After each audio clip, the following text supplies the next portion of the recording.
하나님 말씀 보겠습니다. 고린도후서 13장 11절에서 13절까지 말씀입니다.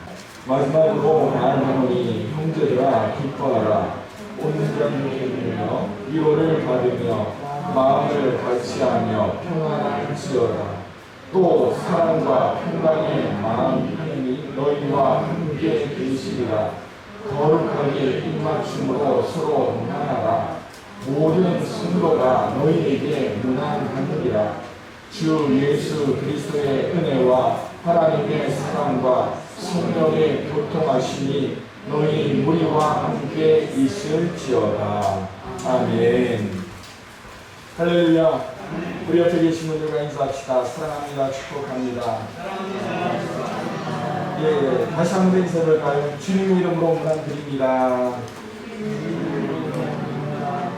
좀 어색하시죠? 다시 한번 해봅시다. 주님의 이름으로 문안드립니다. 주님의 이름으로 문안드립니다. 서로 어떻게 하자. 서로 어떻게 하자. 오늘은 서로 문안하자라는 제목을 통해서 우리 함께 말씀을 나누기를 원하는데, 성경에 보니까요, 신앙생활을 혼자 하는 게 아니래요. 신앙생활은 하나님께서 교회라는 공동체를 통하여서 나와 너, 우리가 함께 움직여질 때 온전한 신앙을 이루어갈 수 있는 것이라고 이야기합니다. 그러나 오늘 우리가 살고 있는 이 시대를 볼 때에 서로가 때로는 불편하거나 또 코로나19 상황 속에서 너무나 힘겹게 우리에게 다가오는 단어가 서로라는 단어가 아닌가 하는 생각을 하게 돼요. 특별히 수도권에 내려진 코로나19 사회적 거리두기 4단계를 통하여서 외출을 금지하고 또 집에 머물기를 원하는 시대가 되었습니다. 안전하면 좋겠는데 내 집에 있다 하더라도 안전할 수 없는 상황이 바로 지금이기 때문에 그렇습니다. 그러기에 이 시대를 바라보면서 과연 우리는 어떻게 주님의 이름으로 우리 지체들에게 나아갈 수 있을까를 한번 생각해봐요. 코로나19 상황 속에서 가장 힘들어하는 세대가 누굴까요? 가장 힘들어하는 세대가 누굴까요? 제일 먼저 우리 부모님 세대일 수도 있습니다. 정기적으로 찾아오는 우리 자녀들을 당분간 만날 수 없다라는 그러한 생각이 우리 어르신들의 마음을 아프다. 젊은이들도 마찬가지입니다. 사회활동을 왕성하게 하는 세대일수록 코로나19에 더 많이 노출되어져 있습니다.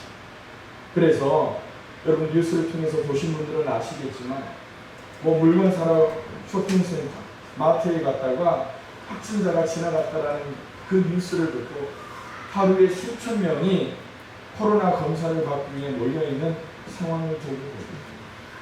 그뿐만이 아니죠. 우리 어린 학생들, 어린 세대들도 얼마나 힘든 시대를 살아가고 있는지 모릅니다.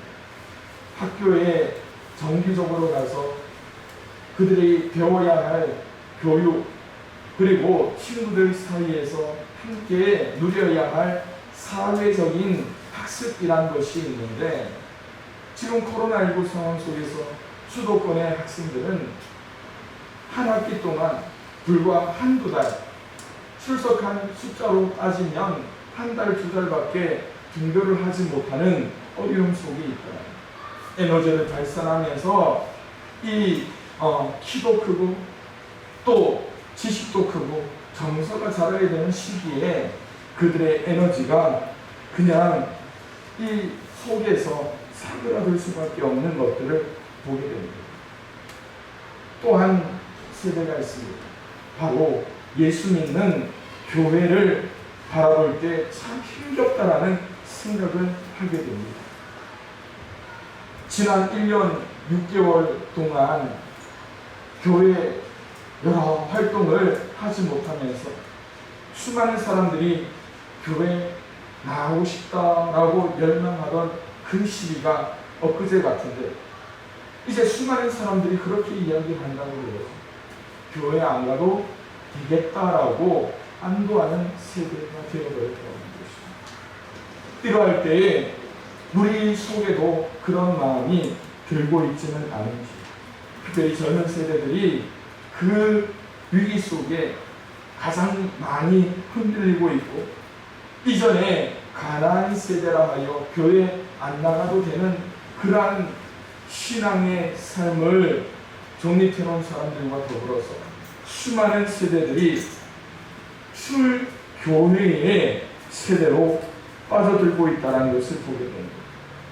이러할 때 여러분, 코로나가 만약 끝난다면, 코로나가 종식된다면 과연 우리의 신앙생활은 정상으로 돌아오겠나? 그러기에 오늘 저는 서로 무난하는 것이 얼마나 중요한가를 말씀을 통해서 깨닫게 됩니다. 그래서 성경에 보면요, 우리가 누구와 문안을 하라라고 이야기하느냐면, 첫 번째로 교회 안에 있는 성도들과 문안하라고 이야기합니다. 교회 생활이 무엇을 의미합니까? 교회 안에서 신앙생활을 한다는 것이 무엇을 바라고 있는지 아시죠?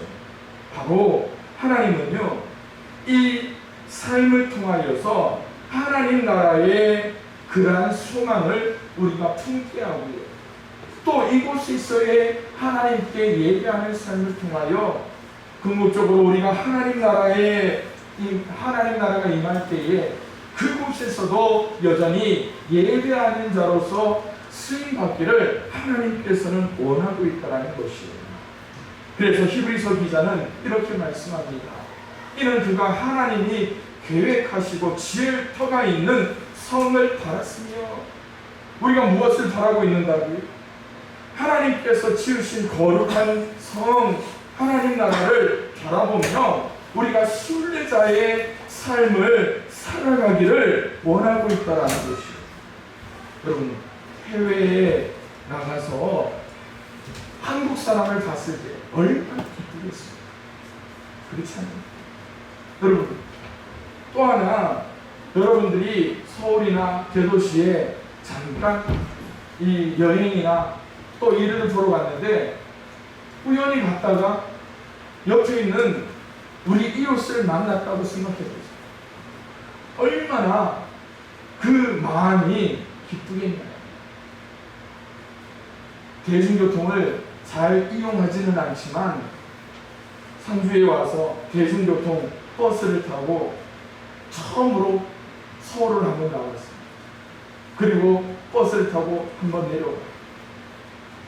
올라갈 때는 몰랐는데 내려올 때 여러분, 버스 안에 혹시 내가 아는 사람이 타고 있을까? 얼마나 많이 두리번거리고 또 만나고 싶은 생각이 있습니다. 그처럼 우리 속에는요, 나 혼자라는 생각도 있지만 동질감을 느끼고 싶은 이웃이 있잖아요. 그럴 때 아브라함처럼 그리스도인은 영원한 성을 바라보며 서로 무난히가 된다는 것입니다. 두 번째로, 공동체에 닿게 있는 사람들에게 무난할 것을 성경은 말씀하고 있습니다. 그리스도인들은 모든 믿지 않는 사람이라도 정중하게 인사하고 점잖게 맞이할 수 있는 우리의 모습이 필요하다는 거예요. 왜냐하면 예수님께서 우리에게 그렇게 말씀하셨기 때문에. 요한삼서 15장의 15절에 보면, 평강이 너희에게 있을지어다 여러 친구가 내게 문안하느니라. 너는 친구들의 이름을 들어 문안하라고 이야기합니다. 이것이 교회 밖에 있는 지체들에게도 나타날 이야기라는 것이죠. 그렇기에 오늘 우리는요, 교회 안에 있는 성도들만 기쁘게 맞이하는 것이 아니라, 오늘 보니까 처음 오신 분도 있습니다.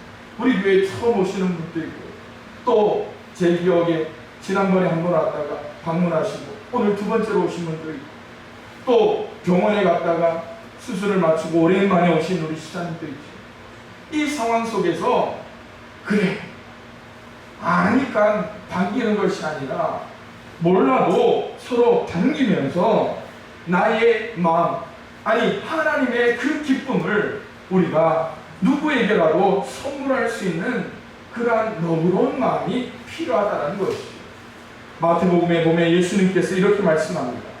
또 너희가 너희 형제에게만 무난하면 남보다 더하는 것이 무엇이냐 라고 말씀해요. 이방인들도 똑같이 하는 것처럼 행하지 말라고 이야기합니다. 무난할 때 사람을 가려서 무난하는 게 아니라 누구에게도 낯선 사람, 나그네에게도 힘겨워하는 이들에게도 우리의 손을 내는 것이 필요하다라는 것이죠. 그래서 예수님이 무난하는 것에 대해서 다시 한 번 더 경고하면서 누가복음 20장에 이렇게 말씀합니다. 긴 옷을 입고 다니는 것을 원하며 시장에서 문안받는 것과 그 다음에 높은 자리와 잔치의 윗자리를 좋아하는 서기관을 산다. 뭐라고 이야기합니까? 긴 옷 입지 말고 간편하게 입더라도 여러분 누구라도 기쁨으로 맞이할 수 있는 마음의 준비 그리고 내 삶의 준비가 필요하다. 높은 곳에 앉지 않으면 어떻습니까? 그러기에 오늘 우리가 무난하는 것에 대해서 성경에서 어떻게 해요? 교회 안에 있는 성도들 그리고 교회 밖에 있는 이웃들에게도 무난하는 것이 얼마나 중요한가를 우리에게 가르쳐주고 있습니다. 그런데 오늘 저는요, 이 무난함에 대해서 어떠한 성경에서는 이것이 우리 신앙에 아주 좋은 유익이 있다는 것을 가르치고 있어요. 그것이 바로 오늘 우리가 읽은 고린도후서 13장의 말씀이라는 것입니다. 오늘 여러분들도 이 고린도후서 13장의 말씀을 통하여서 이미 눈치채신 분들은 있겠죠. 이 성경 말씀은 고린도서의 마지막 장, 마지막 절에 있는 말씀이고 고린도 교회 성도들에게 쓴 편지의 결론 부분입니다. 이 결론 부분에서 왜 사도 바울은 무난하라 했습니다.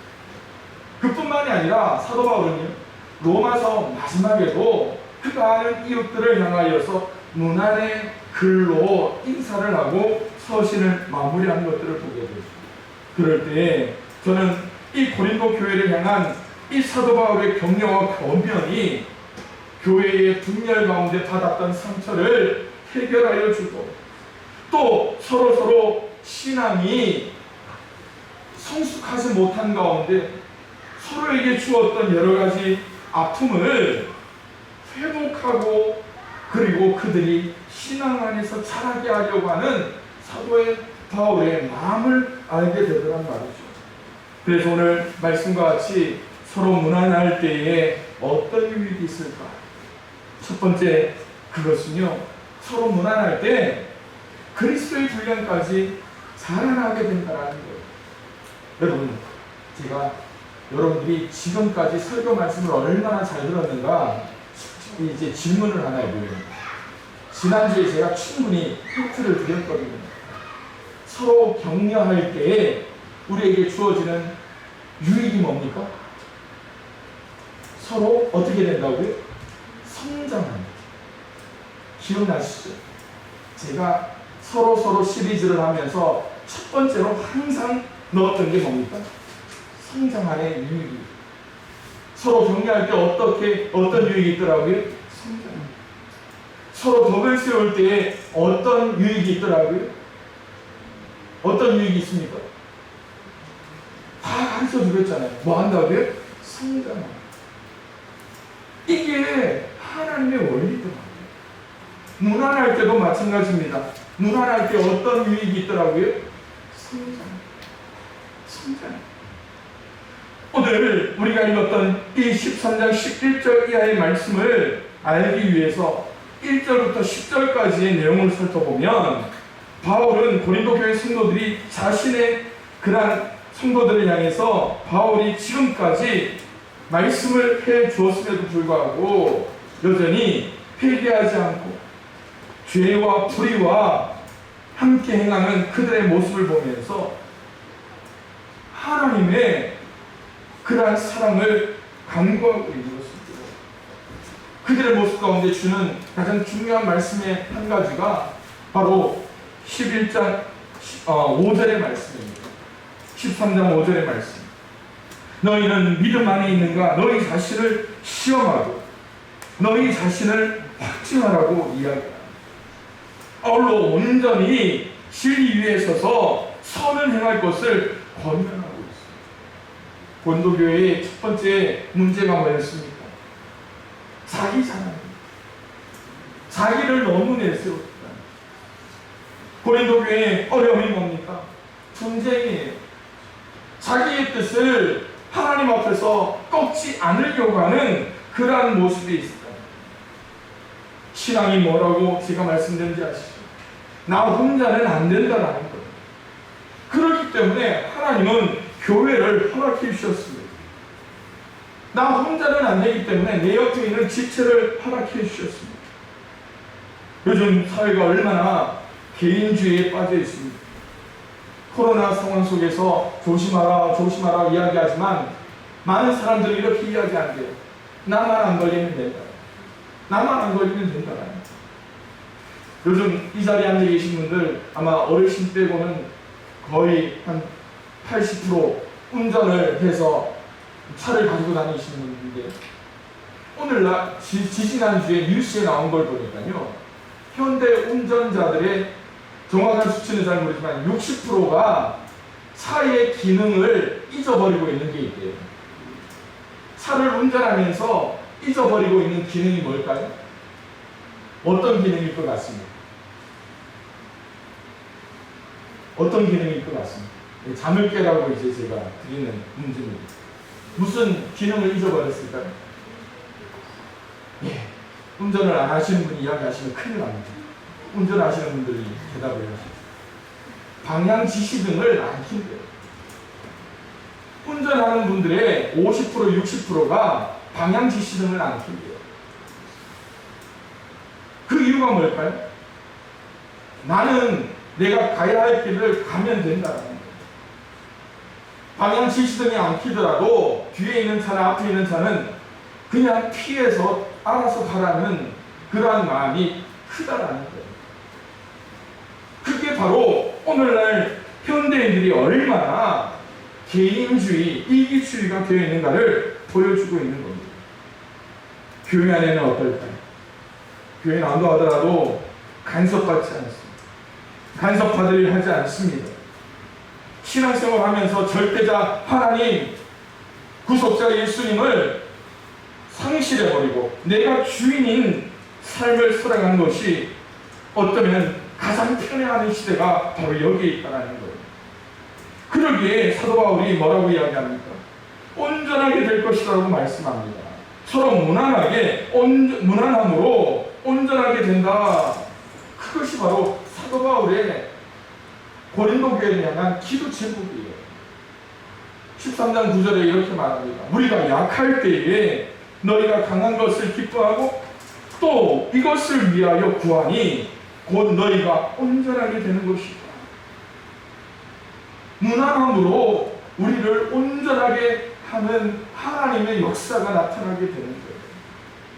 여기서 온전하게 된다는 의미가 여러분 단순히 그냥 이 부위가 온전해지고 아름답게 되는 것을 이야기하는 게 아니라 몸의 사지와 관절들이 정확하게 맞물리고 또 어긋난 것이 있으면 깨어져서 어긋난 것도 정확하게 재조립되고 누가 보더라도 가장 조화롭게 움직일 수 있는 몸의 구조가 되는 것이 온전하다는 것입니다. 그러기에 사랑하는 성도 여러분, 우리가 그리스도 안에서 무난함으로 그리스도의 분량까지 살아날 수 있는 우리 양평교회가 되었으면 좋겠습니다. 우리가 서로서로를 향하여 그리스도의 마음으로 인사할 때에 우리 모두의 삶이 회복되어지고 하나님의 그 온전하신 사랑이 풍성함으로 넘칠 수 있기를 주님의 이름으로 축원을 드립니다. 따라해봅시다. 따라해봅시다. 서로서로 무난할 때에 회복이 이루어집니다. 우리 옆에 분에게 이렇게 해봅시다. 무난할 때 회복될지어다. 회복의 역사가, 온전케 되는 역사가 우리 양천교회 모든 성도들에게 나타날 수 있기를 주님의 이름으로 축원을 드립니다. 두 번째로요, 서로 무난할 때에 그리스도의 사랑 안에서 치유를 경험하게 된다는 것입니다. 무난할 때에 치유의 역사가 나타난다는 것이죠. 11절에 보니까 위로를 받으며 마음을 같이하여 평안할지어다 라고 말씀합니다. 무난한다는 것은 의미 있는 일이에요. 요즘처럼 척박한 시대에 여러분 얼마나 누군가의 인사를 받는 것이 소중한 일입니다. 마스크를 끼고 여기저기 다니다 보니까요, 긴가민가 하면서 어떻게 합니까? 네, 사람을 처음 보면 이렇게 자세히 쳐다보는 분들이 얼마나 많이 있습니다. 그럴 때 그 어색함을 달래는 방법이 뭐가 있을까요? 긴가민가 할 때 어떻게 해요? 먼저 인사하면 돼요. 먼저 인사한다고 손에 대는 것도 아닌데 저 사람이 맞나 아닌가 어떻게 해요?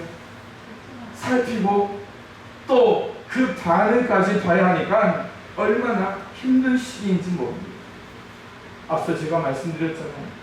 서로 격려하고 서로 덕을 세우고 서로 용기를 북돋아주며 사랑의 손을 내밀 때에 시비에 빠져있는 어느 한 사람이 살아나는 역사가 나타날 수 있다니까요. 위로를 받는다는 것은요, 분쟁과 다툼 속에 있던 이 고린도 교회가 하나님의 통치 가운데 임하게 된다는 거예요. 무엇 때문일까요? 여러분, 성령의 이름을 헬라어로 파라클레토스라고 이야기해요. 우리 성경에는 보혜사라고 기록되어 있죠. 그런데 이 보혜사의 이름의 뜻이 뭘까요? 위로자라는 거예요.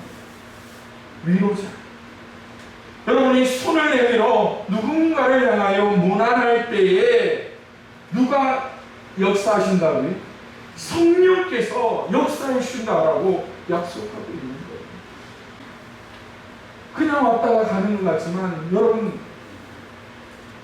예수의 이름으로 무난할 때에 나는 손만 내밀지만 누가 역사하신다고요? 성령께서 역사하신다. 성도의 교제가 그렇기 때문에 중요하다는 것 아닙니까? 그런데 여러분, 여기서 끝나는 것이 아니에요. 마음을 같이하여 평안할지어다라고 말씀하고 있는데, 마음을 같이한다는 것이 무엇을 통하여 마음을 같이하느냐? 사도 바울은 분명히 이야기하고 있습니다. 13장 13절에 이는 그리스도께서 내 안에서 무엇한다고요?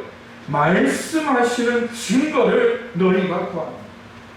우리가 무난할 때에 내 손에는 성령의 위로가, 내 심령에는 하나님의 말씀의 증거가 무난할 때에 나타나게 된다는 거예요.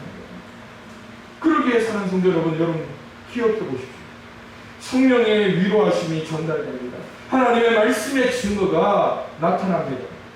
이럴 때에 하나님이 치유하신다는 그 역사가 나타나지 않으면 그건 거짓말이에요. 여러분의 인사를 통하여, 무난함을 통하여 하나님께서 그렇게 역사하신다. 그러기에 여러분 좀 어색하다 할지라도 먼저 손을 내미는 모습이 필요합니다. 코로나 때문에 손도 잡지 말라고 하죠. 인사할 때 멀리서 하라고 하죠. 그런데 오늘 우리가 그 체온과 체온이 마주칠 때에 하나님께서 치유의 역사를 하시신다. 그러기에 이 성경의 문화 속에 거룩한 입맞춤으로 서로 무난하다는 것이 그렇게 나타나고 있는 것이죠. 손잡는 것 돈 들지 않습니다. 계산하지 않아도 되잖아요. 일주일에 한 번 만나서 교제하고 인사 나누는 것 얼마나 하나님께서 기뻐하시는 일이에요. 그러기에 오늘 나에게 주신 귀한 믿음의 손을 예수님의 이름으로 손을 먼저 내밀 수 있는 우리 모두가 될 수 있기를 주님의 이름으로 축원해 드립니다. 마지막으로 서로 무난할 때에 그리스도의 임재를 우리는 경험할 수 있게 된다는 것입니다. 그리스도의 그 임재는, 그래서 13절에 보면요 이렇게 말씀합니다. 주 예수 그리스도의 은혜와 하나님의 사랑과 성령의 교통하심이 누구에게? 너희 우리와 함께 있을지어다.